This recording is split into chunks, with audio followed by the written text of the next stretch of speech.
पर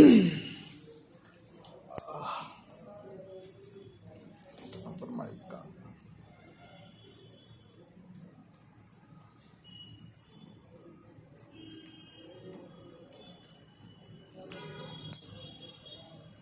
नमस्कार साथियों, आप सभी का स्वागत है सक्सेस स्टेप्स में।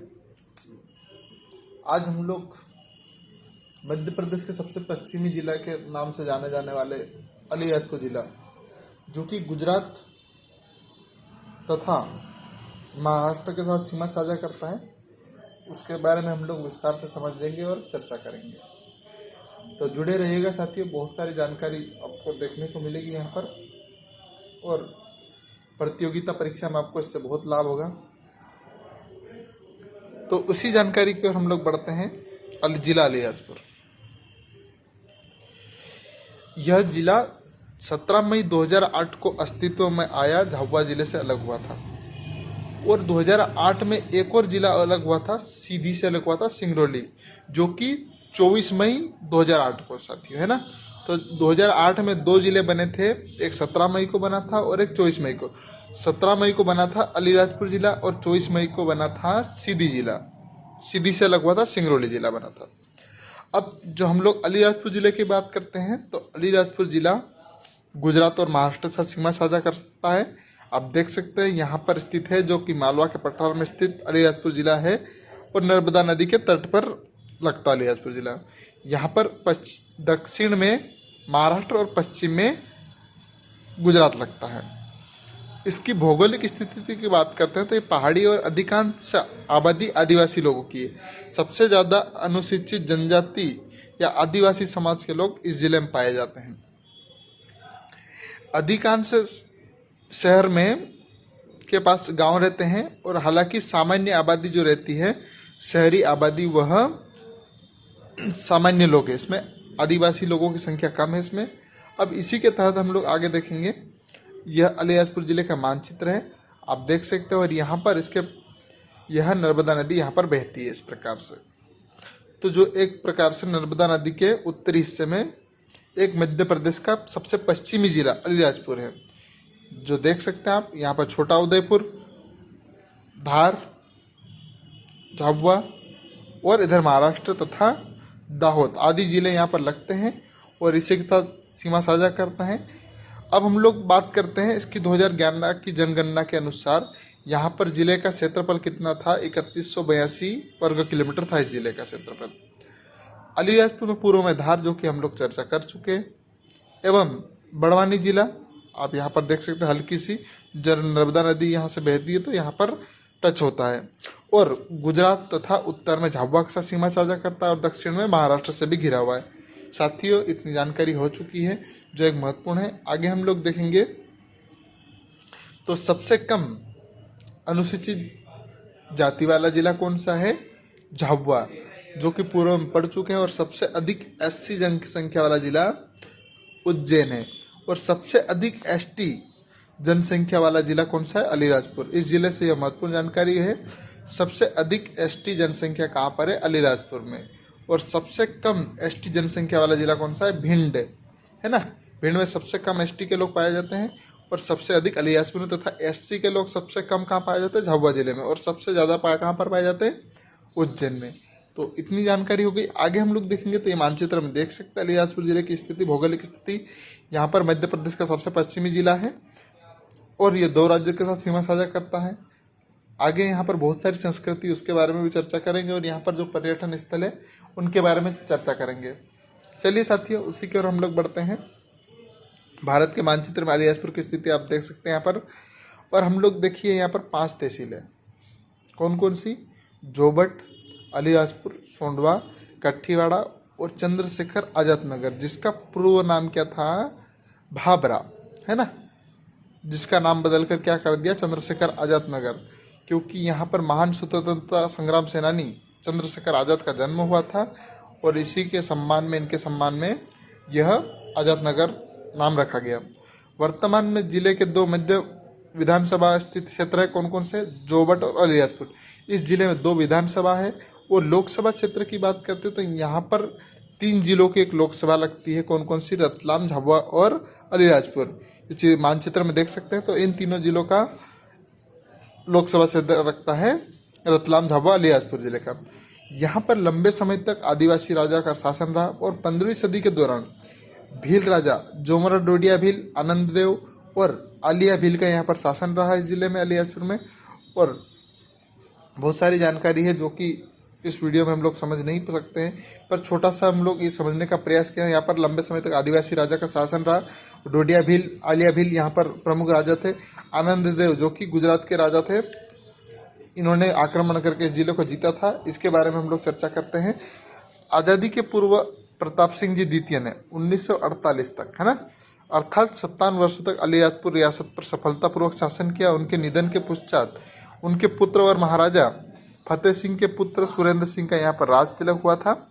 उसके बाद अलीराजपुर राज्य का भारतीय संघ में विलय हो गया, लेकिन हिज हाइनेस श्री सुरेंद्र सिंह हमेशा बाबजी के नाम से प्रसिद्ध रहे और वे पत्रों पर भी इसी नाम से हस्ताक्षर करते हैं। ये जो महाराजा सुरेंद्र सिंह थे, ये एक शिक्षित व्यक्ति थे और इन्होंने ICS की परीक्षा पास की थी और विदेशों में अनेक देशों में भारत के राजदूत के रूप में कार्य किए। वे पूर्व प्रधानमंत्री जवाहरलाल नेहरू और इंदिरा गांधी के पारिवारिक संबंध रहे इनके। सेवानिवृत्त के बाद महाराजा सुरेंद्र सिंह काफ़ी सक्रियतापूर्वक सेवा में रहे और लोगों की सेवा में कार्य किया। इन्होंने महाराजा एक उदारवादी और अतिथि प्रिय शख्स थे। सन 1947 में आज़ादी के बाद 1948 में अलीराजपुर रियासत का भारतीय संघ में विलय हुआ और प्रशासनिक रूप से यह भारत के अधीन हो चुका है। अब हम लोग देखेंगे आज़ादी के पूर्व क्या था इसकी स्थिति। तो आज भोपाल एजेंसी है ना, इसके बारे में हम लोग चर्चा करेंगे। ब्रिटिश में मध्य भारत एजेंसी की एक उप एजेंसी थी। भोपाल एजेंसी ब्रिटिश भारत में मध्य भारत की एक उप एजेंसी थी। कौन सी थी? भोपाल एजेंसी, जिसका नाम भोपावर सर जो कि धार जिले में स्थित है, सरदारपुर तहसील पर, इनके नाम पर रखा गया था। 1982 में मध्य भारत के पश्चिमी निमाड़, दक्षिणी मालवा और कई रियासतों से मिलकर बनाई थी, जो पूर्व में भील एजेंसी, भील उप एजेंसी भोपावर और मानपुर की राजधानी से संबंधित थी। इस एजेंसी का नाम जो कि पूर्व में बढ़ चुके हैं, सरदारपुर तहसील की धार जिले के सरदारपुर तहसील का एक गांव है भोपावर, इनके नाम पर इस एजेंसी का नाम रखा गया था और इसी एजेंसी के तहत अलीराजपुर जिला आता था। भोपाल एजेंसी के तहत यहाँ पर उस समय मानपुर एक सख्त ब्रिटिश क्षेत्र था। आगे हम लोग देखेंगे तो इस क्षेत्र के प्रमुख शहर की बात करते हैं भोपाल एजेंसी के। बदनावर, कुक्सी, मनावर, सरदारपुर, चढ़ावत, एटेस्ट, दत्तीगांव, शक्तिशाली विंध्य और सतपुड़ा पर्वतमाला नदी की उपजाऊ घाटी के साथ पूर्व से पश्चिम तक एजेंसी इस क्षेत्र को पार कर गए थे। एजेंसी में भील देश भी शामिल था, जो भील लोगों के द्वारा बनाया गया था। तो आप देख सकते हैं ये भोपाल एजेंसी थी उस समय की और इसी में अलीराजपुर की रियासत थी भोपाल एजेंसी के तहत आती थी। आइए हम लोग आगे देखेंगे तो 1925 में भोपाल एजेंसी का मालवा में मिला दिया गया और 1927 में इस एजेंसी का नाम बदलकर मालवा भोपाल स्टेट एजेंसी कर दिया गया, जिसका नाम बदलकर 1934 में फिर से भोपाल के स्थान पर मालवा एजेंसी कर दिया। 1947 में भारतीय स्वतंत्रता के बाद मालवा भोपाल एजेंसी के भीतर रियासतों ने शासकों ने भारतीय संघ में प्रवेश किया। कब यह मालवा जो और भोपाल एजेंसी के जो भीतर रियासत थी जिसके शासक ने भारतीय संघ में प्रवेश किया 1947 में, और यह क्षेत्र मध्य भारत के नए राज्य का हिस्सा बन गया। मध्य भारत साथियों पार्ट बी के नाम से जाना जाता है, जिसका वीडियो आज डाल चुका हूँ, इसका भी देख सकते हैं, जिसके प्रमुख थे सेठ लीलाधर सेठ जोशी। इसकी 6 माह राजधानी ग्वालियर थी और 6 माह इंदौर। ठंड के समय में ग्वालियर राजधानी होती थी और गर्मी के समय इंदौर राजधानी होती थी। 1 नवंबर 1956 को मध्य प्रदेश में मिलाया गया था। तो यह जानकारी भी आप वीडियो में की प्लेलिस्ट में जाकर देख सकते हैं। अब हम लोग अलीराजपुर की प्रमुख संस्कृति की बात करते हैं ना यहाँ पर। तो यहाँ पर भोंगरिया हाट प्रसिद्ध है, जो कि अलीराजपुर, धार, झाबुआ, बड़वानी, खरगोन आदि जिलों में लगता है, जो कि होली के पूर्व लगता है 7 दिन पूर्व, और 7 दिन ये चलता है। और सभी लोग यहाँ पर हाट का जो होली का हाट करते हैं, बाजार करते हैं तथा अपनी फसल की पूजा करने के लिए इस हाट को, त्यौहार को मनाते हैं। और यह भारत के शीर्ष 10 आदिवासी सांस्कृतिक त्योहारों की सूची में है। दुनिया भर से दर्शकों की मेजबानी करता है और फल के मौसम का जश्न मनाने के लिए खुशी के साथ आने वाला एक त्यौहार है। यह होली के ठीक 7 दिन पहले मनाया जाता है और आमतौर पर फरवरी के अंतिम सप्ताह या मार्च के पहले सप्ताह में लगता है। अब हम लोग आगे देखेंगे, यहाँ पर पिथौरा शिल्पकला भी प्रसिद्ध है, जो कि एक चित्रकला है जो भील जनजाति के सबसे बड़े त्यौहार के रूप में मनाई जाती है। पिथौरा कला मध्य प्रदेश के पिथौरा क्षेत्र में इस कला का उद्गम माना जाता है। इस क्षेत्र के विकास में भील जनजाति का उल्लेखनीय योगदान है। पिथौरा बाबा अति विशिष्ट पूजनीय होते हैं, समाज में अति सम्मानीय होते हैं और जिसे चित्रकार लखाड़ा कहा जाता है तथा इन चित्रकलाओं को खाता रखते हैं जो झोकरा कहा जाता है। सर्वोच्च पर आसीन पुजारी धार्मिक अनुष्ठान करवाता है तथा उसे बड़वा या अध्यक्ष पुजारी कहा जाता है। एक जो भी व्यक्ति मन्नत लेता है उसकी पूजा करता है और ऐसा कहा जाता है कि इनकी मन्नत लेने से हर कार्य पूर्ण हो जाते हैं। आइए हम लोग आगे देखेंगे, यहाँ पर रीति रिवाज की बात करते हैं तो यहाँ के लोग धार्मिक मान्यता के अनुसार किसी भी धर्म से मेल नहीं है। मूर्ति पूजा का चलन यहाँ पर नहीं है। वे यहाँ के पहाड़, झरना, बाबा देव की पूजा की जाती है यहाँ के लोगों द्वारा और इस प्रकार से पूजा की जाती है। यहाँ पर सामूहिकता की बात करते हैं हम लोग तो आदिवासी समाज में ढास और पड़जा अच्छी परंपरा है। ढास और पड़जा के दौरान सारे गांव के लोग मिलकर किसी भी व्यक्ति के यहाँ बड़े से बड़े काम को, जैसे मकान बनाना, खेत में फसल एकत्र करना, बगैर पैसे लिए कर देते हैं। इसके बदले में सिर्फ खाना खिलाना पड़ता है और आदिवासी समाज की यह परंपरा की मिसाल है। तो आप देख सकते हैं यहाँ पर एक ढास परंपरा के आधार पर कार्य करते हैं। आगे हम लोग देखेंगे तो ताड़ के पेड़ की यहाँ पर सघनता पाई जाती है। ताड़ एक बीजप्रति वृक्ष है। इसकी 6 प्रजातियाँ होती है ताड़ की। अलीराजपुर जिले में ताड़ बहुत ज़्यादा पाए जाते हैं। यह अफ्रीका, एशिया, न्यू गिनी का मूल निवासी ताड़ है। इसका तना सीधा, सबल और शाखाहीन होता है। ऊपरी सिरे पर कई लंबी वृंत किनारे कटी फलक वाली पत्तियां लगी रहती है। इसका फल काष्ठीय गुठली वाला होता है। ताड़ के पेड़ 30 मीटर तक बढ़ सकते हैं।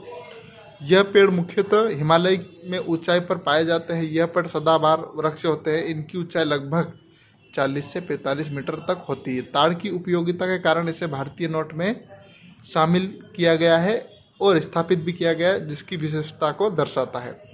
आइए हम लोग आगे देखेंगे, यहाँ पर खनिज संपदा की बात करते हैं तो खनिज संपदा में यहाँ पर डोलोमाइट पाया जाता है। डोलोमाइट के पत्थर बहुत ही ज़्यादा मात्रा में है। इन पत्थरों का खदानों से निकाला जाता है। इन पत्थरों को पीसने के कारखाने भी मौजूद है। जल संसाधन अलीराजपुर जिले के प्रमुख नर्मदा नदी का उद्गम स्थल है ना। अब जल संसाधन की बात करते हैं तो जल संसाधन अलीराजपुर जिले की सबसे बड़ी नदी नर्मदा नदी मध्य प्रदेश की उद्गम स्थल मध्य प्रदेश के शहडोल जिले से समुद्री तट से 57 मीटर ऊंचाई से शहडोल के अमरकंटक से निकलती है। इसकी लंबाई 13-12 किलोमीटर है और अलीराजपुर जिले से होते हुए भड़ूस के यहाँ पर भड़ूस गुजरात में अरब सागर में मिलती है। यह जल संसाधन है साथियों। यहाँ से अलीराजपुर की सिंचाई का बहुत बड़ा योजना चल रही है, जिसमें पानी खेतों में जाएगा तो यह जल संसाधन नर्मदा नदी के होता है। हम लोग आगे देखते हैं तो ये अलीराजपुर जिले में कट्ठीवाड़ा नूरजहाँ प्रजाति के आम यहाँ पर देश विदेश में प्रसिद्ध है और इस अलीराजपुर के संस्थापक आनंददेव राठौड़ है। लखमणी प्राचीन मूर्तियों का शहर है और जोबट यहाँ पर बहुउद्देश्य सिंचाई परियोजना है, जिसको आगे हम लोग देखेंगे। अलीराजपुर यहाँ पर भीलों का प्रसिद्ध भंगुरिया नृत्य होता है और भोपावर रियासत का हिस्सा था। यह भाभरा स्वतंत्रता संग्राम सेनानी चंद्रशेखर आज़ाद की जन्मस्थली है और 2007 में इसका नाम बदलकर चंद्रशेखर आज़ाद नगर रख दिया गया। अब यहाँ पर पर्यटनों की बात करते हैं तो लखमणी अलीराजपुर से 8 किलोमीटर दूर धार की रोड आप देख सकते हैं। यहाँ पर अलीराजपुर है और इसी में यहाँ पर लखमणी स्थित है। ये सुकड़ नदी के किनारे है। अपने गांव में जैन मंदिर के लिए प्रसिद्ध है। यहाँ पर 2000 साल पुराना जैन मंदिर है और एक बड़ा हॉल स्थित है, जिसमें 140 रंगीन और कलात्मक पत्थर तथा अभिलेखागार स्थापित है। अब मंदिर में पज्ञ प्रभु स्वामी की पद्यासन मुद्रा में सफ़ेद पत्थर की मूर्ति प्रतिमा स्थापित है। आप देख सकते हैं यहाँ पर, जिसमें सफ़ेद संगमरमर और काले संगमरमर की आकर्षक प्रतिमाएं स्थापित है। यहाँ पर कुछ हिंदू मंदिरों का भी पता चलता है जो कि 11वीं और 10वीं शताब्दी के माने जाते हैं। तो लक्ष्मणी कहाँ पर स्थित है? अलीराजपुर जिले में स्थित है, जो कि जैन धर्म से संबंधित है। अब कट्ठीवाड़ा, जहाँ का नूरजहाँ आम प्रसिद्ध है, जो कि 5 किलोग्राम का रहता है और पूरे देश और विदेश में यह प्रसिद्ध है। आगे हम लोग देखेंगे तो कट्ठीवाड़ा यहाँ से कितना दूर है? 45 किलोमीटर उत्तर पश्चिम में स्थित है अलीराजपुर से, और अन्य स्थानों से काफ़ी ऊंचाई होने के कारण इस गांव में सबसे अधिक बारिश होती है। यह सुंदर और रमणीय स्थल है, विंध्य श्रृंखला के तल पर स्थित है। झरना भी बहुत ही सुंदर है, पर्यटन आप देख सकते हैं यहाँ पर। और डूंगरी माता मंदिर, हनुमान मंदिर, रत्नमाला मंदिर और दर्शनीय स्थल। भोंगेरे यहाँ का मुख्य मेला लगता है। प्रसिद्ध आम बगीचे, जो कि नूरजहाँ के आम यहाँ पर प्रसिद्ध है, जो कि पूरे देश में प्रसिद्ध है। इसके अतिरिक्त नूरजहाँ आम के एक साधारण असामान्य वर्गीकरण, कुछ ही पेड़ यहाँ पर बचे गए और इस क्षेत्र में पाए जाते। इसे मालवा का कश्मीर कहा जाता है। किसे कहा जाता है? कट्ठीवाड़ा को। आगे हम लोग देखेंगे भाभरा। यहाँ पर स्वतंत्रता संग्राम सेनानी अमर शहीद चंद्रशेखर आजाद का जन्म स्थल है और यह जोबट दाहोद मार्ग पर स्थित है और इस महान देशभक्त स्वतंत्रता संग्राम की जन्मस्थली माना जाता है। विश्व का पहला जनजाति रेडियो केंद्र 23 जुलाई 2011 से यहाँ पर शुरू हो चुका। कौन सा? जनजाति रेडियो केंद्र 23 जुलाई 2011 को यहाँ पर शुरू हो चुका। कहाँ पर? भाभरा में, अलीराजपुर जिले में। अब हम लोग देखेंगे मालवाई। ये अलीराजपुर से 5 किलोमीटर दूर है दक्षिण में और यहाँ पर विंध्य की निचली पहाड़ियों में सबसे रमणीय स्थलों में से एक है। 11वीं शताब्दी में बना महादेव मंदिर यहाँ का मुख्य आकर्षण है और यह मंदिर मालवा शैली में बना हुआ है। मंदिर में पत्थरों की शानदार मूर्तियाँ स्थापित है और 12वीं-13वीं शताब्दी की है। यहाँ पर प्रसिद्ध चामुंडा माता मंदिर भी है। अब हम लोग देखेंगे तो मालवाई भी, जो कि अलीराजपुर जिले में स्थित है। जोबट, यहाँ पर चंद्रशेखर आजाद परियोजना, जिसका नाम है पहले क्या था? जोबट परियोजना। यह डैम हथनी नदी पर स्थित है, जो कि नर्मदा नदी की सहायक नदी है और यह फाटा गांव में बना हुआ है। और जोबट स्वतंत्रता का पूर्व एक रियासत थी। और इतनी सारी जानकारी हो गई। यह झाबुआ से लगभग 30 किलोमीटर और जो अलीराजपुर से भी 30 किलोमीटर दूरी पर स्थित है। अब काकराना की बात करते हैं तो नर्मदा नदी की सहायक नदी हथनी नदी जब नर्मदा नदी पे मिलती है और यहाँ पर सरदार सरोवर का बांध है, उसके पानी का ठहराव होने के कारण एक प्राकृतिक और सुंदर दृश्य बन चुका, जो कि एक कश्मीर से कम नहीं है। और इसी कारण काकराना प्रसिद्ध पर्यटकों को आकर्षित करता है और यह एक महत्वपूर्ण क्षेत्र है। इसके अलावा साथियों, यहाँ पर रानी काजल माता मंदिर, जो कि मथवाड़ क्षेत्र में स्थित है, और भोरन हनुमान मंदिर, यह भी उमराली क्षेत्र में स्थित है, जो कि अलीराजपुर ज़िले में बहुत सारी चीज़ें हैं।